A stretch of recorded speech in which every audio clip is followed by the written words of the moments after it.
All right, everybody. It's the Working Fans Podcast, and we are powered by our new sponsor, AJ. Why don't you tell people about it? Oh, we're really powered by them. You get hydration from this beverage. It is called Game Up. It is hard hydration. Not every day that you actually can drink all night long while getting some good hydration with it. It comes in 4 delicious flavors. It reminds me of the old Gatorade. It's got the fruit punch. It's got lemon lime. It's got orange. And it's got Dave's personal favorite. What was that? Grape. That's right. Dave loves grape. And now it comes in.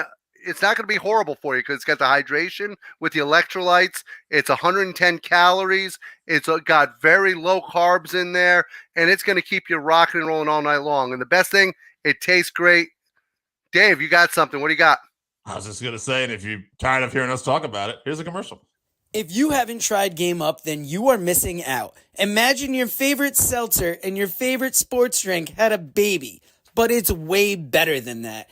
Each can is 110 calories, low carb, 4.9 ABV. It's a nice light drink that is not light on flavor. Game Up comes in fruit punch, orange, lemon, lime, and grape.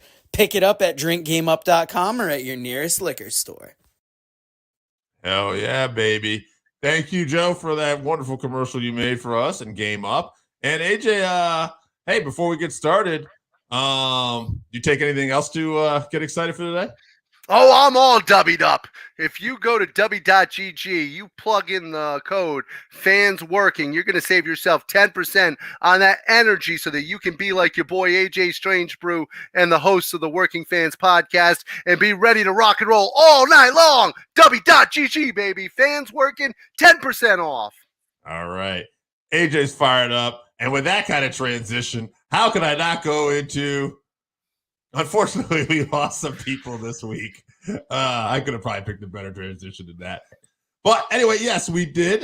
We lost Ole Anderson and Virgil, Soul Train Jones, Curly, Mike Jones, Vincent, yeah. So names. I'm going to talk about Ole first because Ole means more to me. I know you are more of a Virgil guy.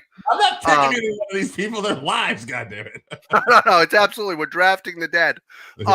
So I'm taking Ole Anderson. He is one of the people who cemented my belief in wrestling. When I was a kid, there were guys that people could point to and go, oh, that shit looks fake. Nobody ever accused Ole Anderson of looking fake. He looked like that big bruiser at a truck stop that was going to punch you in the face and whoop your ass, and there was nothing you could do about it. And to me, he legitimized what I was watching. I will say we're going to talk about Sting memories at the end of this show, but tying the two in, Ole Anderson, I remember when they kicked Sting out of Horseman, it was Ole who really cut the promo on Sting and said, you're not a horseman, and if we see you around again, you're not going to be so lucky. And it was just the way Ole did it. It was so, nasty, but it felt so real. And I remember, you remember those times when you're a kid where you're, embarrassed? Or, you feel that thing in your gut where you're embarrassed and you're humiliated, you don't know how to react? Ole made me feel that way for Sting. I thought this man's legitimately being kicked out of his group, and I was sad for him.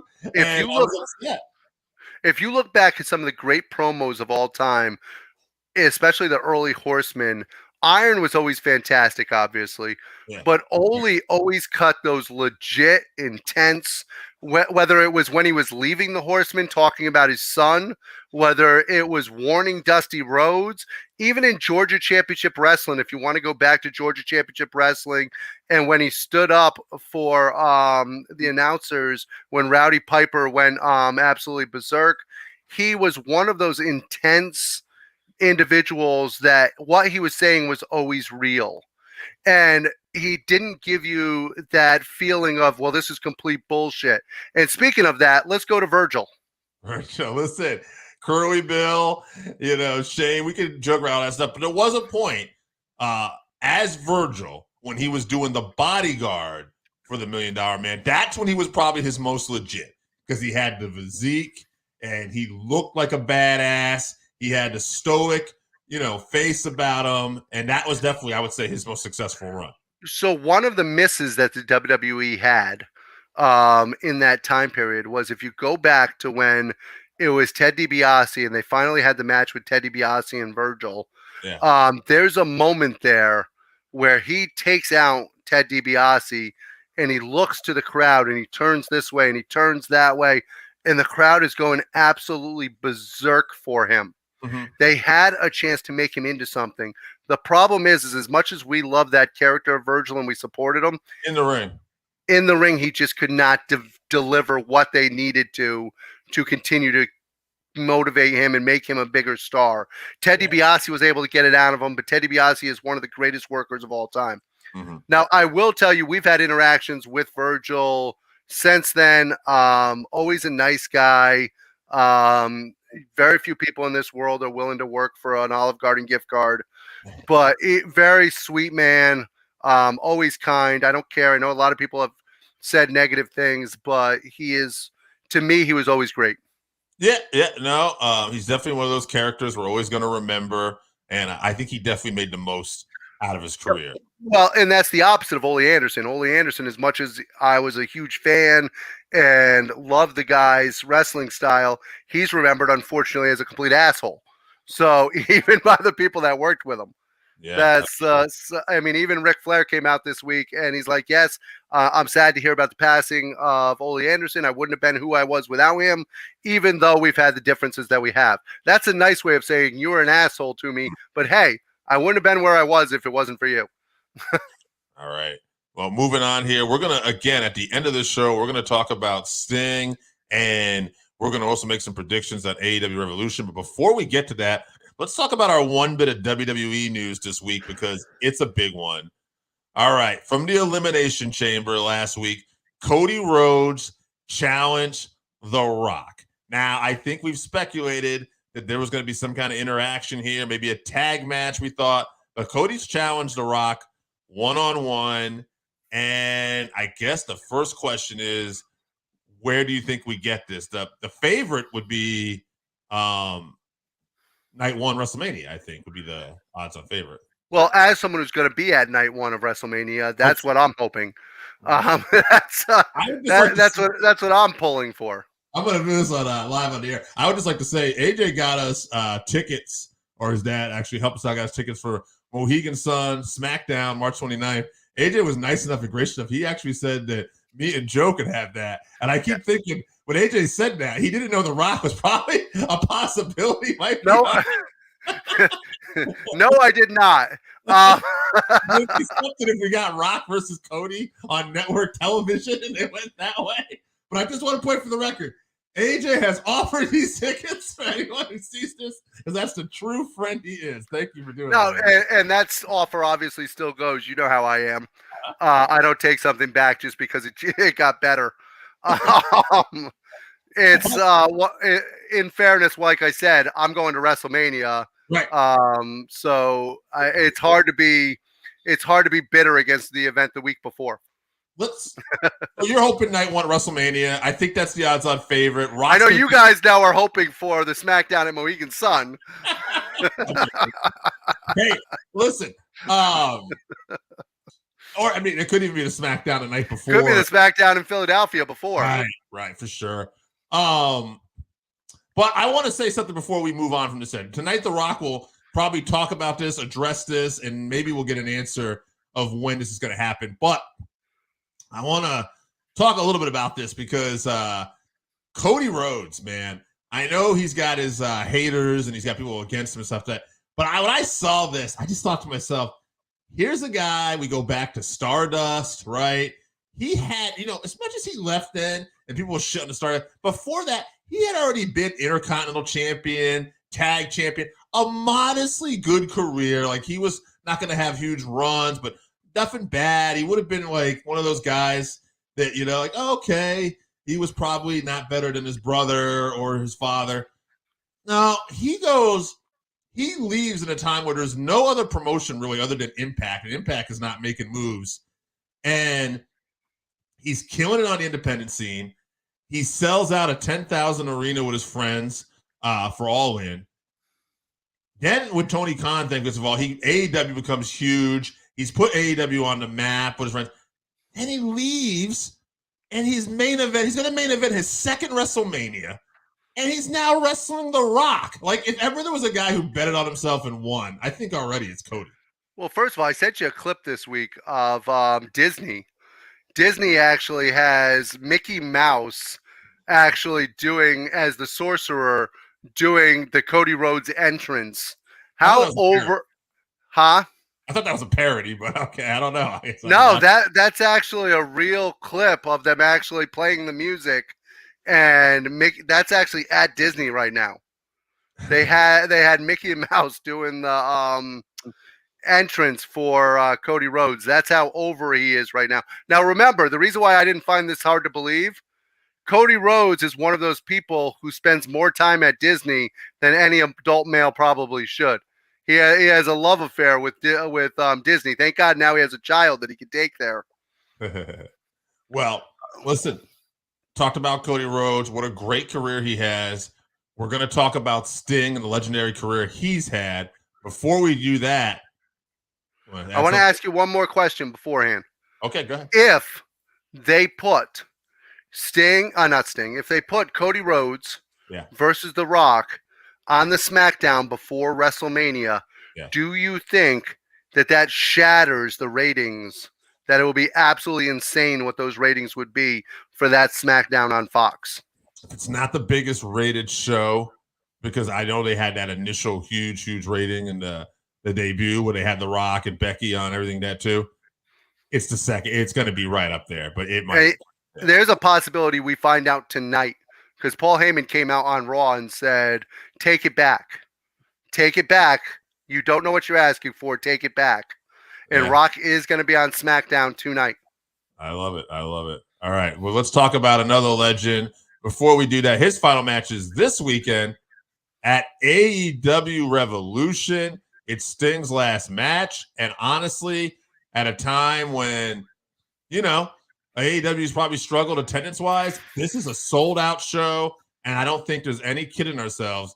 This is based off of the career of one man, Sting. And before we get to that, let's just talk about the show itself. Let's get to some predictions here, all right? Let's get right to it. The first match I got, AJ, the winner's going to receive a future AEW World Championship. It's going to be the All-Star Scramble match. Chris Jericho versus Wardlow versus Powerhouse Hobbs versus Lance Archer versus Hook versus Brian Cage versus Magnus versus Dante Martin. I think there's some of these might be qualifying. Some of them are qualifying matches. Yeah. You have two matches. You have one match tonight that's a qualifier, and you have one match tomorrow night that's a qualifier. Who's winning this scramble? I think it's going to be Wardlow. That's what I would agree. I'm going to agree with that one. Wardlow will make even more sense when we make predictions later. Yes. All right. FTR versus Blackpool Combat Club, Moxley and Claudio. I'm going to go with the tag team, FTR. I'm going with FTR also. The reason why is because I think it's so far the Combat Club has gotten the better of them, and you have to give FTR something. Although the trial is coming up for one half of FTR this pretty soon for the gun possession and weapons charges. Real life could play a part. We'll see. All right, Claudio. Kristen Cage defends his TNT Championship against Daniel Garcia. I like that Daniel Garcia is starting to get a push, but I don't think they're ending this thing with Christian Cage yet. He's too hot a heel. He's got too many people in his corner. He's going to win by interference. Yeah, he's going to win it. Unless for some reason Adam Copeland gets involved in this, Christian wins it, but I don't see that. I think that at some point you're going to get Adam versus Christian Cage again. So I love Daniel Garcia, but not tonight, baby. Or not Sunday. Kenosuke Takeashita versus Will Ospreay, a battle of the Don Callis family. I got Will Ospreay all day. Ospreay's going over and Ospreay's going face. I definitely see that possibly happening as well. If you saw the reaction that he got and the interactions that he had with the crowd this week, they'd be fools to keep him as a heel. All right, I got one here for you. Triple Crown Continental Championship, Eddie Kingston versus Bryan Danielson. Here's the deal. Bryan Danielson, at this point in his career, as he wraps up, this guy is just not going to not put people over. It's what he does. And I'd love to say that he's actually going to win this match. I think he deserves to win this championship and have a championship in AEW before he goes out. He's one of the best wrestlers of all time. But I just don't think he'll do it. I don't think he'll do it. So my guess is Eddie Kingston. I think Eddie Kingston's going over too. The only way that I can see Bryan going over is if they're going to do the match again, and in that one he puts over Eddie. But so far he's gotten the better of Eddie at every turn. Mm-hmm. So I just don't see it happening. I see Eddie going over and getting that handshake and getting the respect that he deserves. This might be a show we don't disagree on. We'll continue. Timeless Toni Storm versus Deonna Purrazzo. I got to go with Timeless. I just don't feel like Purrazzo is making that kind of an impact yet. No pun intended. Unfortunately, we're going to agree again. I think Timeless Toni Storm is going to go over. I think they're setting up for her versus Thunder Rosa next. Mm-hmm. And I think that's just got to be the way it is. I do think we might disagree on possibly one of these next three. I will tell you, I do love Deonna Purrazzo. However, I do have to give her some critique here. Mm-hmm. I don't know if it's who she's been matched up with and they're not used to wrestling that style, but I feel like her in-ring work has been a little bit slow compared to some of the AEW action.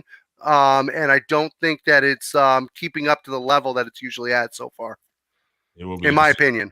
Samoa Joe defends the AEW World Championship against Hangman Page, Swerve, Strickland. I love Hangman. I love Swerve.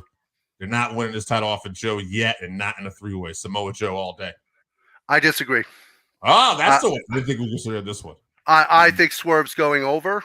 Mm-hmm. I think it's he got left laying, but in this one, I think he's going over, and I think it's going to lead up to Wardlow versus Swerve. See how it goes. We see how it goes. All right. This is the one I thought we might disagree on. Orange Cassidy versus Roderick Strong, AEW International Championship. I'm going with Roderick Strong. I think Roderick Strong's going over too. Oh. I think Roderick Strong is going over. I think it's going to bring another belt into the fold. And with Wardlow winning the right to face the world champion, that's going to really establish that group. And don't forget, Adam Cole said when Wardlow wins the belt, he's going to hand it over to Adam Cole. I'm not sure that that's going to work out the way Adam Cole expects it to. Shall see. All right, final match, main event, World Tag Team Uso? Oh, sorry. Matthew and Nicholas Jackson, the Young Bucks, taking on Sting and Darby Allin with Ric Flair in the corner. All right, man, it doesn't happen often, but I say Sting's retiring with a championship. He's retiring with the belts. Undefeated in AEW. I think he's retiring. I think they're retiring with the belts also. Yeah. How often does something like that ever happen where... Well, here's the thing. I think that... Undefeated, wins the titles and leaves. Well, here's where the heel move's going to come in. I think that they retire with Sting having the belts. The Bucks come out on the next Dynamite and say, hey, you don't have a partner anymore. You had those belts as a tag team. We're taking those belts because as EVPs, we have to make sure that they're on a tag team. So I think the Bucks are going to end up with the belts, but not until Dynamite. Right. I could see that. All right. So Sting, we both agree. We're thinking he's retiring with the titles. A hell of a run in AEW. Let's get to it now. Our memories of Sting. Now, AJ and I are both living in Connecticut, but we grew up in different places. AJ was a Florida boy. I moved around, and I was living in New Jersey for some of the earlier part of my life. So we saw different wrestling because boys and girls back then, it was just these things called, territories. Territories, and it was like TV channels that would carry wrestling at different times, and you had to find them. And so I'm wondering which one of us saw Sting first. My first memory of Sting is very simple. It's with Eddie Gilbert's First Family, and with that's the first time I ever saw him in the UWF. Oh, okay. So I didn't know you had saw that. I was wondering about that. So I think we saw him at the same time then. Yeah, I do not remember. I saw later him with the Ultimate Warrior, but I don't remember that from Mid-South at all. No, that would have been very early on. Yeah, no, so same thing.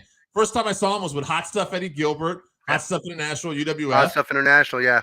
Yeah, and, big, imposing-looking guy, but he wasn't necessarily booked in any particular way that stuck out, but he ended up winning the tag titles with Eddie, and I caught my eye. And then the Crockett's bought out UWF. Sting came over, and I would see him. And it's kind of funny for a guy who would end up being known as the gullible babyface at a point in his career that got turned on. People forget the early part of Sting's run. He beat up Flair, and then when the Horseman would come to jump him, he'd get out of there. And he was like the first smart babyface who didn't stick around to get beat. He'd like leave in the crowd, and then he had Fred. So that caught my eye, and that's really what started to make me look at Sting differently because he got over on Flair. Yeah, I agree with you. He was one of the first people to actually outsmart the Horseman and not just stay there and take a beating. Magnum TA was fantastic, but he would literally just sit there and take a beating from all the Horsemen. Same thing with Dusty. Oh, yeah, I'm going to fight Flair, but when those Horsemen come, I'm going to try to fight them too. Sting was like, screw this. Yeah, I beat up Flair. I'm going to the crowd. Yeah, it caught my mom's eye. I remember when I was a young man too. She watched like, "Oh, that guy's smart." She's like, "I like how he just leaves. Good for him." And I was like, it was one of those things caught me as a kid too. I'd watch it. Like, well, he was also different than the wrestlers that we had seen. We had seen other wrestlers try to be new age, like Todd Champion, stuff like that. But Sting actually looked like he was a young man who actually was in a culture. He looked like that surfer with the blonde hair, and he didn't look like he was trying to portray it. Right. He looked like he was actually part of the generation. And Sting would go on. He'd be a Horseman for a little bit later on in his career. He had a great feud with Flair again, won the world title from Flair finally a few years later. I think he also got a lot of support because of that knee injury. I think people felt so bad about him blowing out his knee and losing that opportunity that by the time he came back around, first of all, people were legitimately worried about the Horseman taking out his knee because they had done that to Dusty Rhodes in the past. They had done that. So people were really scared for him, and people got behind him. Great time period. And I would say, honestly, he would have legendary feuds later on as world champion with Big Van Vader. He had some feuds before that, even at the U.S. Championship with Rick Rude and Nikita Koloff. When Koloff came back, I saw a clip of a match online that I forgot about. It was Sting and Luger going for the tag titles against the Steiner brothers, where Koloff interfered and accident. He's going for Luger, and he hits Sting, and it leads to their feud, and it's just tremendous. And and then he turns on Sting on the interview afterwards and ends up clotheslining him with the chain. Eventually, and it was one of those things where once again, you were emotionally involved behind him. One of the things I'd also like to point out is early in our friendship, we used to debate who was more of a schmuck, Luger and the Ultimate Warrior. We could never put Sting in that same vein because Sting could actually work in the ring. Sting could go. He wasn't Bret Hart or Shawn Michaels or Malenko or something, but he was not a clumsy big man by any stretch of the imagination. And how many muscular guys in that time period? And the reason why you couldn't compare him to those other guys is he was a big muscular guy. The fact that he could wrestle as much as he did was incredible. Yes, Randy, we talked about that already. Thanks for tuning in, though. We do predict Sting and Darby will win this weekend. Now, continuing on, though, with this, the memories here of Sting. So then, I thought at this point he started to get a little stale when Hogan came into WCW, right? Because he had to take that back seat, and it's an interesting time because all the focus is on Hogan, and I think there's a lot of hardcore fans right now. They wanted Sting to beat up Hogan. They wanted to see him turn heel, possibly, and what ends up happening. Well, the thing is, Sting was your Hulk Hogan. Sting was your mega baby face, your Hulk Hogan. All of a sudden, Hogan comes in, and Sting starts to play the patsy, where he's like, "Oh nah, man, Hulkamania." Yeah, and I want to say too, as we approach there, like towards the end of his WCW, this was the most epic time in Sting's career because he does the Crow gimmick, right? And it's totally something different. It's a year build, and it just wasn't seen at that point. Sting's not saying a word, and I remember going to like a WCW Nitro with another person that we were friends with at the time. Jeff, and even he said he was like a kind of semi-casual wrestling fan, and he was like, you would have thought Christ had entered the building. Like the building was shaking. I want to respond to something that I've heard through the years. Eric Bischoff has always said that the reason why Sting didn't get a longer run in his program with Hogan after the big match was because he came out looking pasty, didn't look jacked up and tanned. If he came out looking jacked up and tan, would that have looked like the Crow character? No, it doesn't make sense. I don't know. It doesn't logically make sense. What Bischoff should say when asked about that is, I was sucking Hogan's dick, so I had to give it to Hulk. Maybe Sting just looked out of shape. I don't know. Sorry, I may have went a little overboard there. I like Eric. I actually grown to really like Eric and listen to his opinions. But I do too. That is the only thing I really overly disagree with him. Is that if you're playing a character and you're playing this Crow character, the Crow is supposed to be somebody who literally came back from death. And then let's talk about it too. Let's talk about, WCW closes down eventually after Sting has this epic run, right? We go to that. Sting goes to TNA, right? And he has another run with Kurt Angle and Jeff Jarrett, and he does the Joker Sting for a little while. That Joker Sting might be my favorite Sting. And you think this guy's never gonna end up being the WWE, and he's gonna be that one great guy that always has never had that one great career, and it's like, no, Randy, I agree. Sting's gonna do. Yeah, we'll get to Randy's questions. Randy, we'll answer some of your questions. No, it wasn't a question. It was just a statement that he loves TNA thing. I know, I saw. But I want Randy to know we're gonna get to some of these questions at the end of the show too. But yeah, I just think at the end of the day, and even though that WWE run wasn't great, that appearance at Survivor Series, that first ever appearance where no one saw it coming and the Crow music plays and he helps Dolph Ziggler pin the Authority, that's an epic showdown. It's unfortunate what happened, but then finally, after this guy leaves the AWA, WWE, and we think he's injured, not coming back. He comes to AEW in 2019. Well, and then he does a cinematic match. So we're like, oh, well, yeah, he's injured. He had the broken neck. No. He can't wrestle anymore. Yeah, they can make a cinematic match work. But that'll be it. No, that's not it. He's diving off of balconies. This man is over 60 years old. Crazy. Diving off of balconies, freaking doing things that somewhere Sting turned into Terry Funk. Mm-hmm.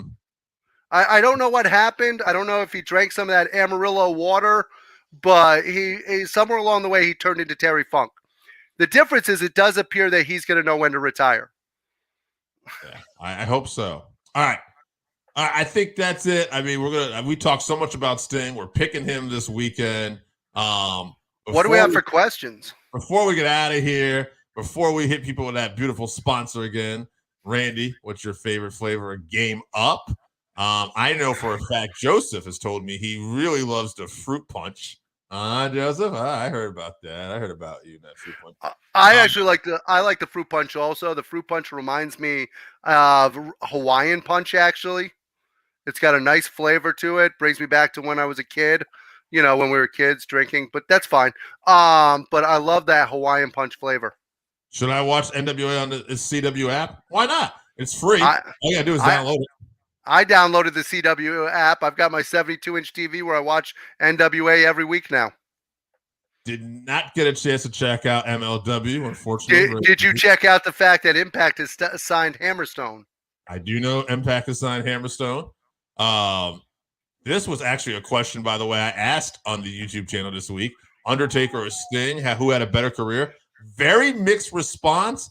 AJ, I will get to you. Who do you lean towards? I lean towards Taker just because, to me, what the thing with Taker is he got over the craziest ass gimmick that really should have got over the level he did, and that says a lot about him to me. By the way, before you say this, we're talking 1A and 1B, two legends. Yeah, this is a very hard one. So here's why I'm going to give it to Sting. Sting had to overcome the machine that was WCW. WCW during his career had more missteps than you could imagine, and then he had to continue to work through a TNA that went up and down. So Sting managed to actually keep this career and build himself up in spite of the machine. Whereas even though he had a horrible gimmick to start with, the WWE was always a better machine than the one Sting was in. All right. We will be doing an AEW watch along. I will not. I will be in Florida for family issues. Well, But you want to watch along. But these two, Dave and producer Joe. Oh, just Joe. Never mind. Just Joe. Producer Joe will be doing a watch along on Sunday. Yeah, unbelievable. What can AEW do to help people watch their product? Hey, man, just keep putting consistent show out there, and maybe when you get a few big signings like Mercedes or Okada, maybe I want to stick up for AEW real quick here. AEW is actually still putting great wrestling on the air every week. If you love wrestling, they're still putting together great cards. They're putting together great matches. Look at this card for Sunday. The problem is they need names. Hopefully adding Will Ospreay will help. But once again, that's leaning towards the hardcore fans. They do need some household names that people know. And they need to get MJF back. MJF does need to come back. All right. Sting's most underrated match. I don't know, man. You got one for this? Oh, sure. I saw him wrestle George South in 1988. South really bumped his ass off. And if you go back, I think it's on the Power Hour. Check that out. You'll love it. 1988, I believe. Randy, that's going to be it. We're going to shut you off, buddy. Unfortunately, we have towns to make, and we got to thank our sponsor once again, Game Up. AJ, tell us about it. Hey, when you're making the town and you get there finally and you're looking for something to help you relax, get some hard hydration with Game Up. They've got 4 delicious flavors. They've got grape, orange, lemon, lime, and fruit punch. They've also only going to fill you up with 110 calories, very low on carbs, and it's going to make you feel refreshed. Play that beautiful commercial. We will. If you haven't tried Game Up, then you are missing out. Imagine your favorite seltzer and your favorite sports drink had a baby, but it's way better than that. Each can is 110 calories, low carb, 4.9 ABV. It's a nice light drink that is not light on flavor. Game Up comes in fruit punch, orange, lemon, lime, and grape. Pick it up at drinkgameup.com or at your nearest liquor store.